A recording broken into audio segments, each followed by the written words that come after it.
ವೀಕ್ಷಕರೇ ನಮಸ್ಕಾರ. ನಾನು ನಿಮ್ಮ ನಾಗರಾಜ್ ಚೋಳೂರು, ಪ್ರಖ್ಯಾತ ಜ್ಯೋತಿಷಿ, ವಾಸ್ತು ಹಾಗೂ ಸಂಖ್ಯಾಶಾಸ್ತ್ರಜ್ಞರು ಮಾತನಾಡ್ತಾ ಇರ್ತಕ್ಕಂಥದ್ದು. ವೀಕ್ಷಕರೇ, ಮಂಗಳೂರಿನಲ್ಲಿ ಒಮ್ಮೆ ಶಕ್ತಿನಗರ ಅಂತೇಳಿ ಒಂದು ಕಡೆ ನನ್ನನ್ನು ಒಂದು ಸ್ಥಳ ಪರಿಶೀಲನೆಗೆ ಕರ್ಕೊಂಡೋಗಿದ್ದರು. ಅವರು ಅಲ್ಲಿ ಮನೆ ಕಟ್ಟಬೇಕು, ನನಗೆ ಸ್ವಲ್ಪ ಮಾರ್ಗದರ್ಶನ ಕೊಡಿ ಅಂತೇಳಿ ಆ ಮನೆಯವರು ನಂದು ಮಂಗಳೂರಿನಲ್ಲಿ ಕಚೇರಿ ಇದ್ದಾಗ ಕರ್ಕೊಂಡೋದ್ರು. ನಾನು ಆ ಸ್ಥಳವನ್ನು ಪರಿಶೀಲನೆಯನ್ನು ಮಾಡಬೇಕಾದಂಥ ಒಂದು ಸಂದರ್ಭದಲ್ಲಿ ಅಲ್ಲಿ ಇವರ ಸೈಟು ವಾಯುವ್ಯ ಭಾಗಕ್ಕೆ ಬರ್ತಾಯಿತ್ತು. ಈಶಾನ್ಯದಲ್ಲಿ ಇನ್ನೊಂದು ಮನೆಯನ್ನು ಕಟ್ಟಿದರು. ನನಗೆ ಆ ಮನೆಯನ್ನು ನೋಡ್ತಿದ್ದಂಗೆ ಒಂದು ಸ್ವಲ್ಪ ಆಶ್ಚರ್ಯ ಆಯಿತು. ನಾನು ಯಾರ್ದದು ಮನೆ ಅಂತ ಕೇಳಿದಂಥ ಒಂದು ಸಂದರ್ಭದಲ್ಲಿ ಅವರು ನಮ್ಮ ಅಣ್ಣ ಕಟ್ಕೊಂಡಿದ್ದಾರೆ ಅಂತ ಹೇಳಿದರು.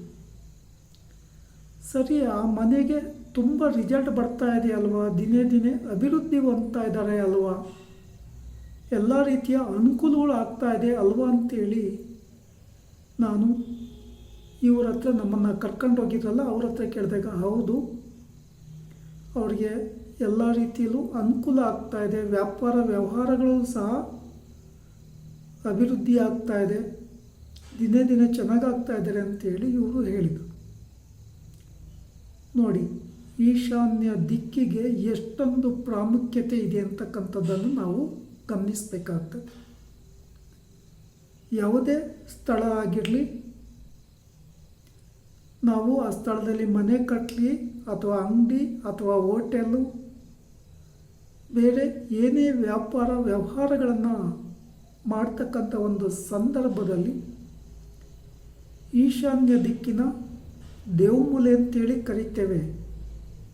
ಅಂದರೆ ದೇವರೇ ಆ ಸ್ಥಾನದಲ್ಲಿ ಇದ್ದಂತೆ ಆಗುತ್ತೆ, ಅಷ್ಟೊಂದು ಶುಭ ಫಲಗಳು ಸಿಗ್ತವೆ.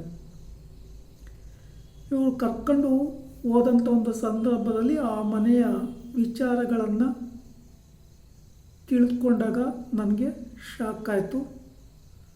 ಹಾಗೆ ಅನಂತರ ಈ ಮನೆಯವರಿಗೆ ಎಲ್ಲೆಲ್ಲಿ ಯಾವ್ಯಾವ ರೀತಿ ಬರಬೇಕು ಅಂತಕ್ಕಂಥದ್ದಾಗಿ ಸ್ಥಳ ಪರಿಶೀಲನೆಯ ನಂತರ ಕೆಲವೊಂದಿಷ್ಟು ವಿಚಾರಗಳನ್ನು ತಿಳಿಸಿ, ಇವರು ವಾಯುವ್ಯದಲ್ಲಿ ಕಟ್ತಕ್ಕಂಥ ಮನೆಗೆ ವಾಸ್ತು ಪ್ರಕಾರ ಪ್ಲ್ಯಾನ್ ಮಾಡಿ ಕೊಟ್ಟೆ.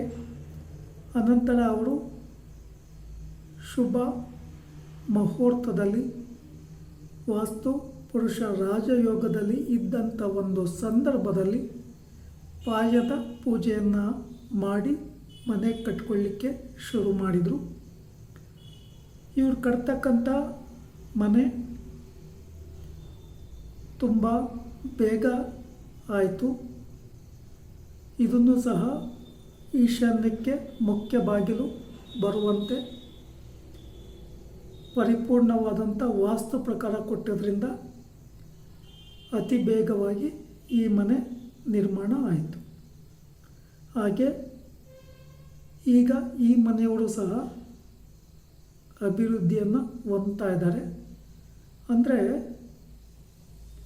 ನಾವು ಏನಾಗ್ತಾ ಇದೆ ಅಂತಂದರೆ, ಸರಿಯಾದ ಮಾರ್ಗದರ್ಶನ ತಿಳಿಸ್ತಕ್ಕಂಥವರು ಇಲ್ಲದೇ ಇದ್ದಂಥ ಒಂದು ಸಂದರ್ಭಗಳಲ್ಲಿ ಅಥವಾ ನಮ್ಮ ಮನಸ್ಸಿನ ಬೇಜವಾಬ್ದಾರಿತನದಿಂದ ಕೆಲವೊಂದು ಸಲ ನಾವು ಕಷ್ಟಗಳಿಗೆ ಒಳಗಾಗ್ತೀವಿ. ಜ್ಯೋತಿಷ್ಯ ಮತ್ತು ವಾಸ್ತು ಒಂದೇ ನಾಣ್ಯದ ಎರಡು ಮುಖಗಳಿದ್ದಂತೆ. ಸರಿಯಾದ ಮಾರ್ಗದರ್ಶನದ ಪ್ರಕಾರ ಯಾರೇ ನಿಮಗೆ ವಾಸ್ತು ಪ್ರಕಾರ ಮನೆ ಕೊಟ್ಟಿದ್ದು ಅದು ಈಶಾನ್ಯ ಭಾಗದಲ್ಲಿದ್ದರೆ ಆ ಮನೆಯವರು ಎಂತಹ ಸಮಸ್ಯೆಗಳಿದ್ದರೂ ಸಹ ಅದರಿಂದ ಪಾರಾಗ್ತಾರೆ ಮತ್ತು ಸಿರಿವಂತರಾಗ್ತಾರೆ, ಶ್ರೀಮಂತರಾಗ್ತಾರೆ. ಇನ್ನೂ ಒಂದು ವಿಶೇಷವಾದಂಥ ವಿಚಾರ ಹೇಳಬೇಕು ಅಂತಂದರೆ, ಯಾರು ಈಶಾನ್ಯ ಭಾಗದಲ್ಲಿ ಮನೆಯನ್ನು ಕಟ್ಕೊಂಡಿರ್ತಾರೋ, ಆ ಮನೆ ವಾಸ್ತು ಪ್ರಕಾರವಾಗಿ ಇರ್ತದೋ ಅಂಥವರು ನ್ಯಾಯ, ನೀತಿ, ಧರ್ಮಕ್ಕೆ ಹೆಚ್ಚಿನ ಮಾನ್ಯತೆಯನ್ನು ಕೊಡ್ತಾರೆ. ಹಾಗೆ ಇವರಿಗೆ ಯಶಸ್ಸು, ಕೀರ್ತಿ, ಐಶ್ವರ್ಯ ಹುಡುಕಿಕೊಂಡು ಬರ್ತದೆ. ಸಾಧಾರಣವಾಗಿ ನಾನು ನೋಡಿದ ತುಂಬ ಸ್ಥಳಗಳಲ್ಲಿ ಈಶಾನ್ಯದ ಭಾಗದ ಸ್ಥಳ ಸಿಕ್ಕಿದರೆ ಅಂಥ ಸ್ಥಳಗಳಲ್ಲಿ ವ್ಯವಹಾರ ಮಾಡ್ತಾ ಇರ್ತಕ್ಕಂಥವ್ರಿಗೆ ಸಾಮಾನ್ಯವಾಗಿ ನಷ್ಟಗಳು ಉಂಟಾಗೋದಿಲ್ಲ. ಅವ್ರಿಗೆ ಗೋಚಾರ ರೀತಿಯಲ್ಲಿ ಸಾಡೆ ಸಾತಿಯೇ ನಡೀತಿರಲಿ, ಅಥವಾ ಪಂಚಮ ಶನಿಯೇ ನಡೀತಿರಲಿ, ಅಥವಾ ಅವರ ಟೈಮೇ ಗುರುಬಲ ಇಲ್ಲದೆ ಇದ್ದರೂ ಸಹ ಆ ವ್ಯಾಪಾರ ವ್ಯವಹಾರಗಳಿಂದ ಆ ದಿಕ್ಕಿನವರು ಅಭಿವೃದ್ಧಿಯನ್ನು ಹೊಂದ್ತಾರೆ. ಆದ್ದರಿಂದ ಈಶಾನ್ಯ ಭಾಗಕ್ಕೆ ಅಷ್ಟೊಂದು ಪ್ರಾಮುಖ್ಯತೆ ಬಂದಿದೆ. ವೀಕ್ಷಕರೇ, ಈ ವಿಡಿಯೋ ಇಷ್ಟ ಆಯಿತು ಅಂದರೆ ಲೈಕ್ ಮಾಡಿ, ಶೇರ್ ಮಾಡಿ, ಸಬ್ಸ್ಕ್ರೈಬ್ ಆಗಿ. ನಮಸ್ಕಾರ.